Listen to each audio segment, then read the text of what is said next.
My name is Megan. 6 months have passed since I made the life-altering decision to cut ties with my family, and the world feels like a different place.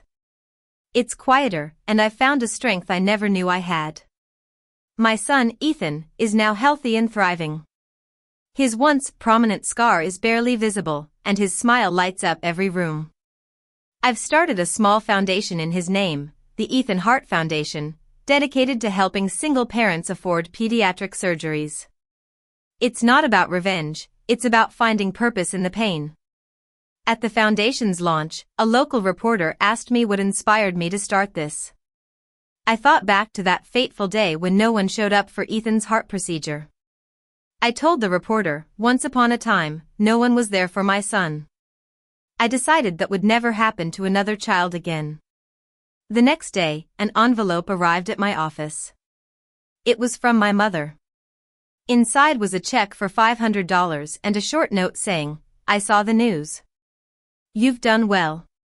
I hope this helps the children." For a moment, my throat tightened, not out of sentiment, but because of the strange peace that comes when you stop expecting apologies. I folded the check and put it in the anonymous donation box, whispering, "It will." That evening, Ethan and I were outside watching the sunset. The air smelled like summer rain. He held my hand and asked, "Mom, are we happy now?" I looked at him, alive, free, and safe, and nodded. "Yes, baby. We're happy." As I logged into my bank account later, I didn't check the balances. Instead, I just smiled at the quiet screen. There was no shared access, no withdrawals, and no manipulation. Just clean numbers. I realized that freedom doesn't always roar. Sometimes, it hums softly through a child's heartbeat and the peace I no longer have to buy. Let me take you back to how it all began.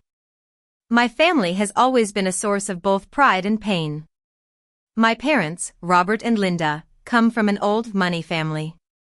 They've always been more concerned with appearances and social status than with the well-being of their loved ones.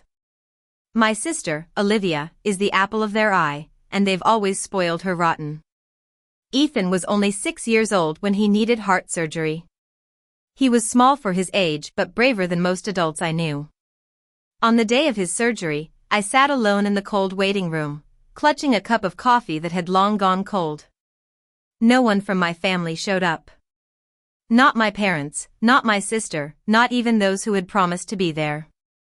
Ethan smiled before being wheeled into the operating room and whispered, "It's okay, Mom. You're enough." Those words were like a balm to my soul, but they also made me realize how alone I was in this.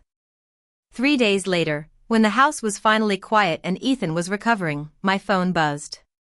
It was my mother. "We need $15,000 for Olivia's wedding dress," she texted as if it were the most natural thing in the world. I stared at the message for a full minute. There was no apology, no "How's Ethan?" Just another demand. For years, I'd been their financial safety net. Whenever they needed money, they'd come to me. I'd also been their emotional buffer, listening to their problems and offering support. But this time, I'd had enough. I sent $1 with a note that said, "Buy a hairpin. You'll need it more than a conscience." Then, I opened my banking app and froze their shared access to all the joint accounts I'd foolishly left open for family convenience. 10 minutes later, my mother called, but I didn't answer.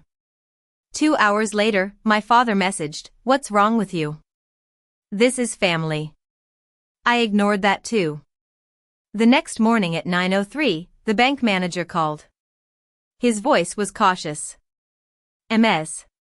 Megan, your parents are here at the branch. They're trying to withdraw funds from your business account." I smiled for the first time in days and said, "Tell them Megan said family time is officially over."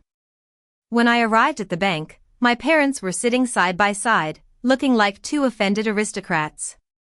My mother's voice cut through the lobby. "Megan, what's this nonsense?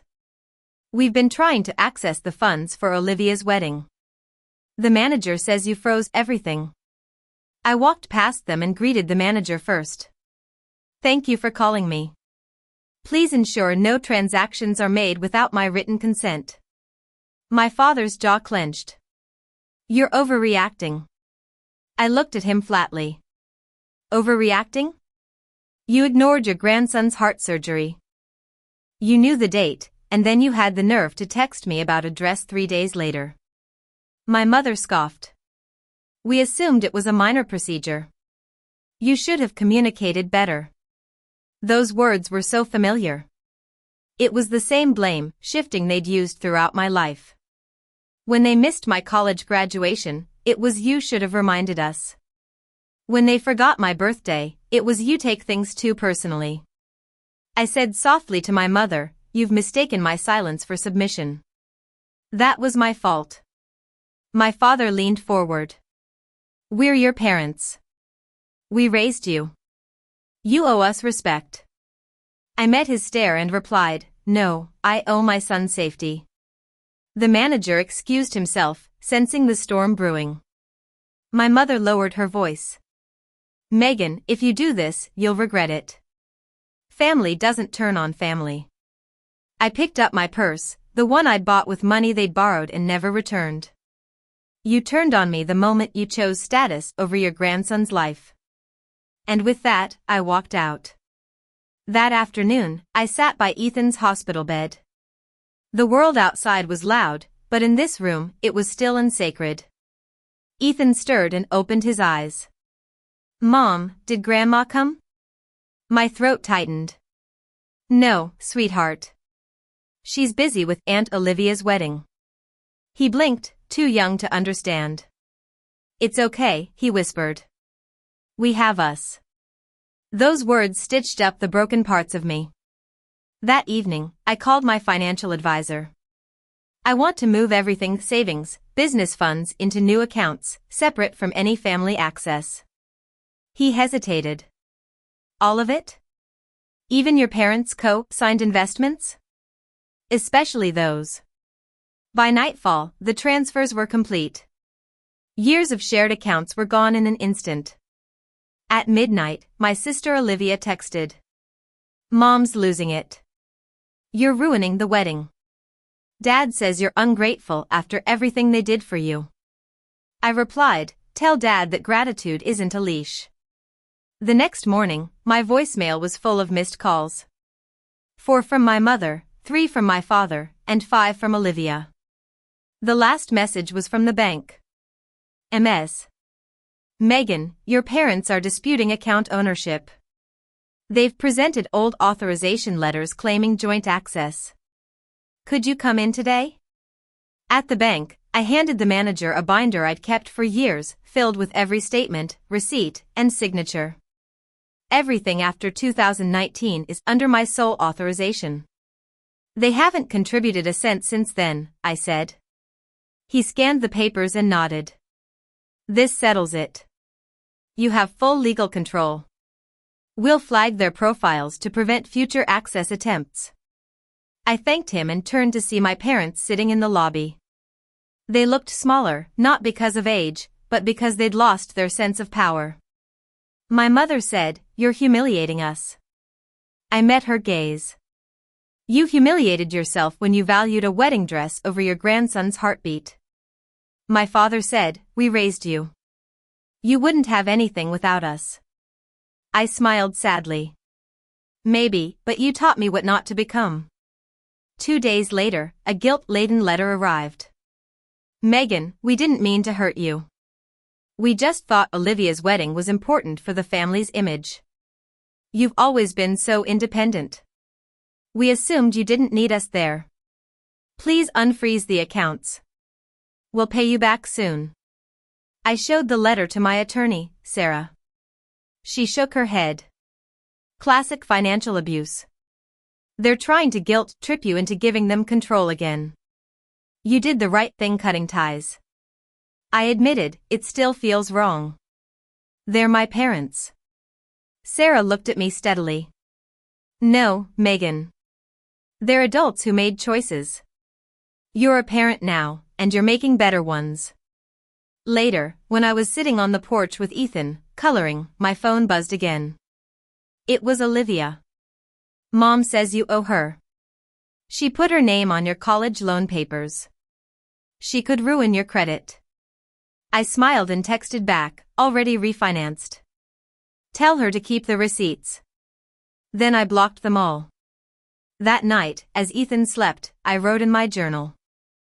I used to think love could be bought, but now I know it doesn't come with an invoice. Outside, it started to rain, cleansing the air in my soul. The next morning, the bank called to tell me that my parents had tried to open a joint loan using my old ID. The fraud alert stopped them. The manager said, "Miss Megan, I've seen this before. Families trying to exploit financial trust. You handled this better than most." At lunch, Sarah called. "You've got all the legal safeguards in place. Do you want to pursue charges?" I looked out the window at Ethan walking with his nurse in the hospital courtyard. His laughter and small steps were worth more than any inheritance.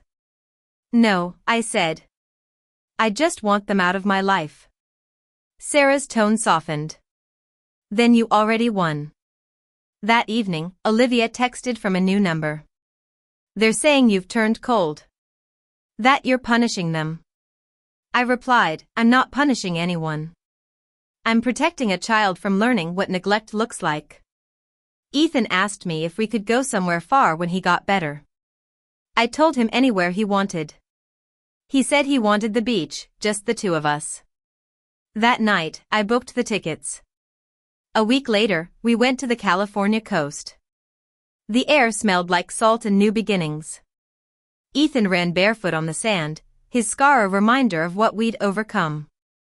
I watched him chase the waves, his laughter drowning out the memories of my family's betrayal.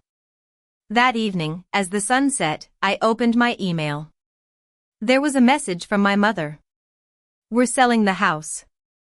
Your father says we've lost too much because of you.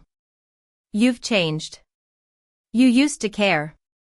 I read it twice and archived it. I hadn't become cruel, I'd become aware. As I sat outside our beach cabin, watching the tide recede, I realized I hadn't cut ties out of anger. I'd simply refused to be pulled under by people who didn't know how to swim in the sea of love and responsibility. Now, as I look at Ethan, I know that I've made the right choice. He's teaching me what real love is, and I'm finally free.